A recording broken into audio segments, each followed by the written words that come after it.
What a session! The S&P 500 pushed to a fresh record, the Nasdaq stayed strong, and the key hidden driver today was the bond market. If you only watched stock prices, you'd miss the real story. Rates moved, and the market reacted instantly. Here's the framework for today. When yields soften, growth and tech usually breathe easier. When yields climb, big tech often struggles because future earnings get discounted harder. Today, we got a clear example. Stocks up overall, chip makers led, and the 10-year yield eased off its highs, and that combination helped support the broader market. On the SPY chart, notice the rhythm. Early volatility, then buyers stepped in, and the market worked higher into the day. The important detail isn't just green day, it's how dips were absorbed. Reuters highlighted that the S&P 500 climbed to a record high as the session unfolded, and the move wasn't isolated to one corner of the market. Most sectors were positive. What to say on camera? This is classic risk-on behavior. Pullbacks get bought.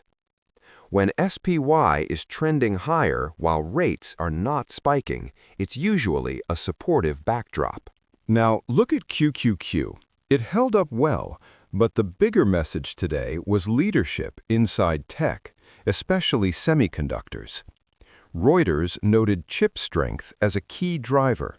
The PHLX Semiconductor Index jumped, and names like Broadcom helped lift both the S&P 500 and Nasdaq. They also pointed out Lam Research surged after an analyst price target increase, and Intel rallied after Trump said he had a great meeting with the company's CEO. What to say on camera? QQQ didn't rise randomly. It rose because leadership showed up. When semis lead, it often signals investors are leaning into the AI/compute theme again. TNX is the steering wheel right now. If yields drift down, tech gets support. If yields pop back up, rallies can stall. Yields were a headline all week, and today the market treated softer yields as permission to bid up risk assets. Reuters tied the equity move to the macro backdrop. A weaker-than-expected jobs report didn't derail expectations for Fed cuts later this year. At the same time, there's still a big overhang. Reuters also mentioned the U.S. Supreme Court did not issue a ruling on the legality of Trump's sweeping tariffs, so investors are still waiting for clarity.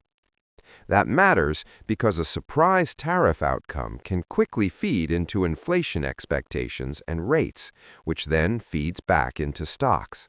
Two extra headlines from the session that fit the AI plus power demand narrative. Reuters noted Vistra surged after Meta agreed to buy power from the company's nuclear plants. That's part of a bigger theme. Investors are getting more selective, not just AI hype, but the real infrastructure behind it. Also worth mentioning, Reuters reported Trump said he is ordering representatives to buy $200 billion in mortgage bonds to help bring down housing costs, another rate-sensitive angle markets are watching. So the takeaway is simple. Stocks pushed higher and chips led, but rates are still the boss. Watch TNX first, then watch whether QQQ can hold gains without yields re-accelerating. And keep an eye on the tariff ruling uncertainty. That's a potential volatility trigger. If you want, tomorrow we can keep the same format. SPY plus QQQ plus TNX plus the top 2-3 headlines that explain why the charts moved.